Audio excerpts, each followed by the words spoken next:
I've played a lot of SNES games, but not as many as I would like to admit. In terms of beating those games, I've beaten 54 out of 721 licensed SNES games, but I've played many more. And today, I'm going to talk about 10 of the most overrated SNES games, in my opinion. That's the keyword there, my opinion.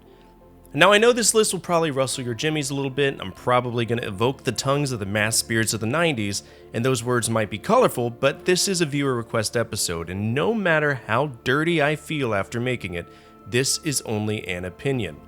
I assure you, none of these games on this list are bad, they're just games I feel are significantly overrated on the system. Let's begin.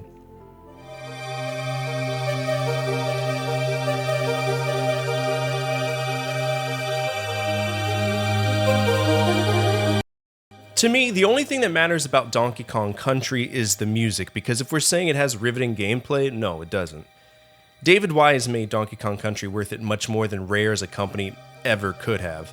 As a platformer, Donkey Kong Country 1, 2, and 3 are all basically the same game, with only minor changes, and the platforming experience is basically just run left to right. There's little to no variation. Sometimes we go up, sometimes we ride a minecart, sometimes we swim. To make matters worse, it's a very generic platformer that's zoomed in 500%. Could you imagine playing any other platformer from the era zoomed in that much? It wouldn't be fun. You would have to base everything off of your reaction time. There's nothing special about this franchise at all, other than it's the first time we saw Diddy, and even then, that's not much of an accomplishment.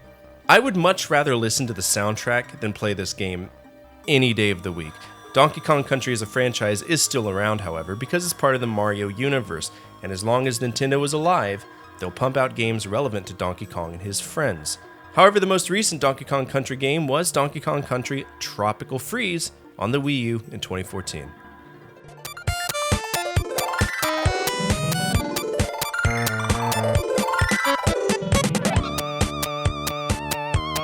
Zombies Ate My Neighbors is a really cool concept that unfortunately gets incredibly old rather quickly.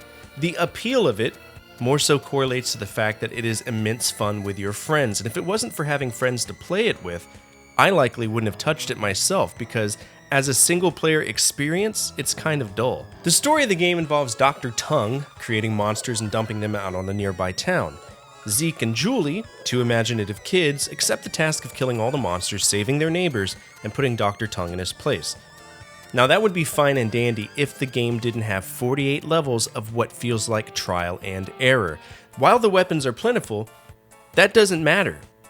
Because if you use a password, you're relegated back to your basic weapons and your items are taken away. So if you really want to beat this, you have to sit through hours of forced gameplay, and I just don't understand the charm in it. Did you know that this game had a sequel? It's called Ghoul Patrol, and it was exclusively a SNES game, at least until the Lucasfilm Classic Games entry came out.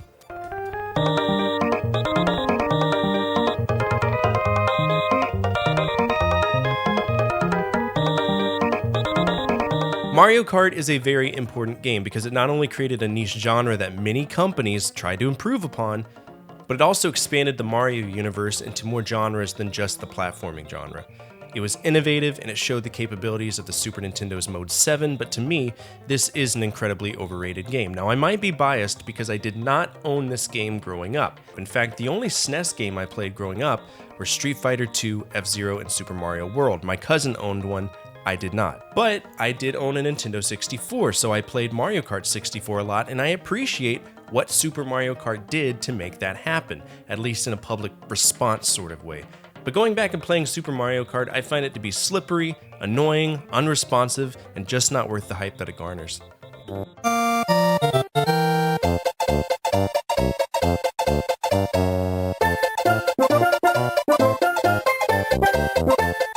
This is going to be a hot take. In advance, I'm sorry. I tie the initial success of this game to the fact that it was part of the Super NES Super set and in the Super NES Mario set, thus making this a pack-in for two sales initiatives from Nintendo. Hands down, this is one of the best platformers on the Super Nintendo, if not the best one, and the sequel was just as good as well, if you take out the fact that Baby Mario is a massive piece of shit. Super Mario World, or Super Mario Bros. 4, whatever you want to call it, is just a pretty facelift to a formula that was already really perfected in Mario 3. I feel that the worlds aren't that diverse, and that it gets pretty stale fairly quickly. That being said, the power-ups are awesome, and thanks to how awesome they are, it makes the game stupid easy to play. The newest game is Super Mario Bros. Wonder, and while it's a good callback to the 2D era of Mario, I think the overall franchise has been so beaten to the earth that in some ways, it's kind of lost its charm.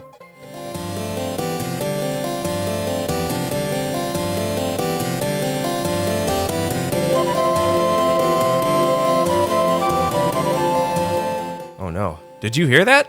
Sounds like the earth shook a little bit. Huh, weird. Secret of Mana is incredibly overrated. While I enjoyed playing it to its entirety, there are massive issues with it. For starters, it's a very run-of-the-mill story. Secondly, the whole idea of having AI teammates is awesome if it worked. I can't tell you how many times I've had to backtrack and unstuck my teammates because they get stuck on the corner or refuse to walk towards you. Now, I don't know if that's an error in game design or if it's the logic of the computer, but in tandem, those two issues make the game a chore to play by yourself. Now, if you have people to play with you, that issue isn't nearly as bad. But I played it single player, which in my opinion means that the developers should make a game and test it as if a single player was enjoying it, not assume that people will just call their friends to play it. If it wasn't for the AI, this hands down would be one of the best games I've played on the Super Nintendo. Seiken Densetsu, or the Mana series, continues to this day, with the most recent game being Visions of Mana.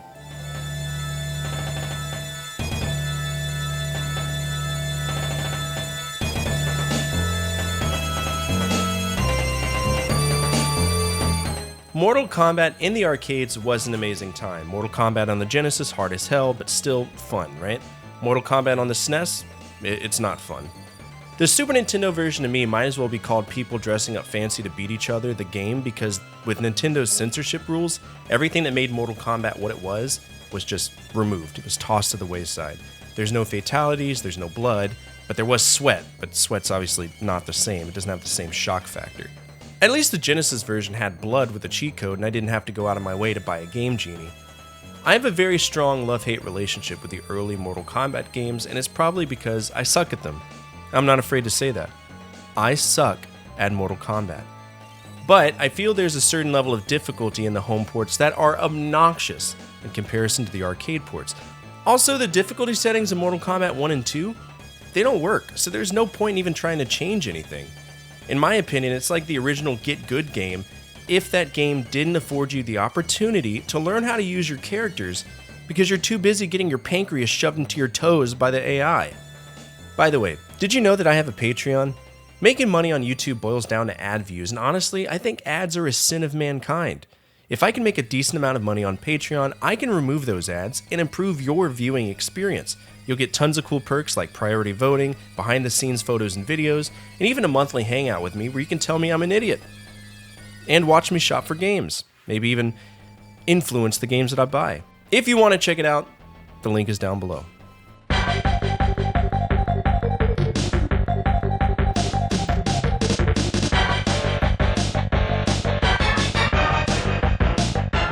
I love Star Fox 64, and I was excited to check out Star Fox on the SNES to see where it all began. That's what I do, as a video game preservationist. The second I started Star Fox, I knew that I wasn't going to have a good time. While the graphics are cool, and while the Super Effects chip was doing God's work on the system, the overall gameplay of Star Fox to me was just dull as shit. I made it pretty far as well, almost beat the game before it got overly ambitious and felt like I was just gravitating into objects because Argonaut Software got so incredibly greedy about the amount of stuff that they could put on the screen. You remember those pillars? That level sucks. You know, you're having to fly by them at what feels like 5 seconds per frame dodging them, which wouldn't be bad if the game didn't run horrible near the end of it. I hope to go back and beat it one day. It's been on my revenge list for quite a long time, and I'd like to clear it and be done with it. I haven't even bothered with Star Fox 2 or really any other games in the franchise outside of 64 because in my opinion, there really isn't anything better than Star Fox 64.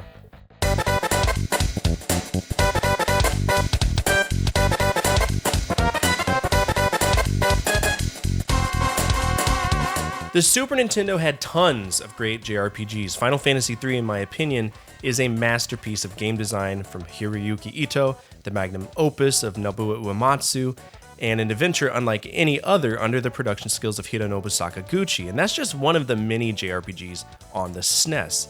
But the one I'm here to talk about today is Earthbound. Earthbound has a massive cult following, and I genuinely do not understand why. It's not really a good game. Now, the writing, the music, and the overall design of the game is a 10 out of 10, but in application, like in execution, it's kind of a chore. The gameplay is boring to me, the story is as generic as it comes, and the only thing I felt Earthbound had going for it is the way that it presents itself is unique. I won't take that away from it. It's definitely a unique game. But for some weird reason, people hold it on a pedestal above other JRPGs at the time, and I can think of at least 10 other games that are better than it, in terms of JRPGs, that is. It's also stupid expensive, and that's mostly because it didn't sell well.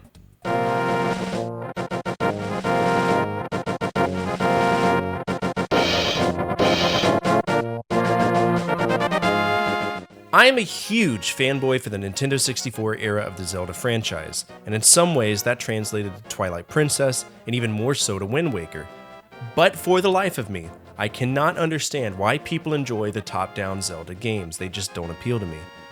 Between the original Legend of Zelda on the NES to Link's Awakening on the Game Boy, which was one of my first Game Boy games, and ultimately A Link to the Past, they just all irritate the fuck out of me, because the whole game feels like a copy and paste dungeon fest with items that aren't particularly useful outside of very select instances. In the story of A Link to the Past, it's as bare bones as it can get, and the combat aged like Gouda that's been left in the freezer for 40 years. It's just not fun to me. And when you think of a conversation that involves must-plays on the Super Nintendo, this always pops up. Now, I will say, I do have some kind of bad bias against it, because I streamed this game, and people ruined it for me. They came in and basically told me how to play it, held my hand. I didn't want them to. I didn't have any rules that said, hey, this is a blind playthrough, or this is my first time, please don't tell me anything. And literally every day that I streamed it, people were judging me on how I was playing it, so I don't think I had a good time with it. And maybe I'll go back and play it again, but I think it's overrated.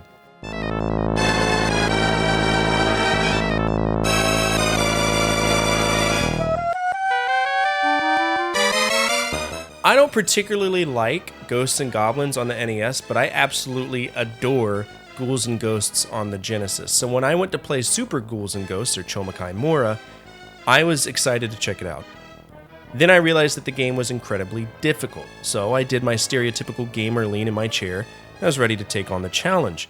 But for some reason, the challenge wasn't fun. Arthur feels slow, the programming seems like it hates me more than my ex from high school, and the game just feels rough around the edges. You have to overly memorize patterns even in the first stage, and that sucks the fun right out of everything. Also like my ex from high school.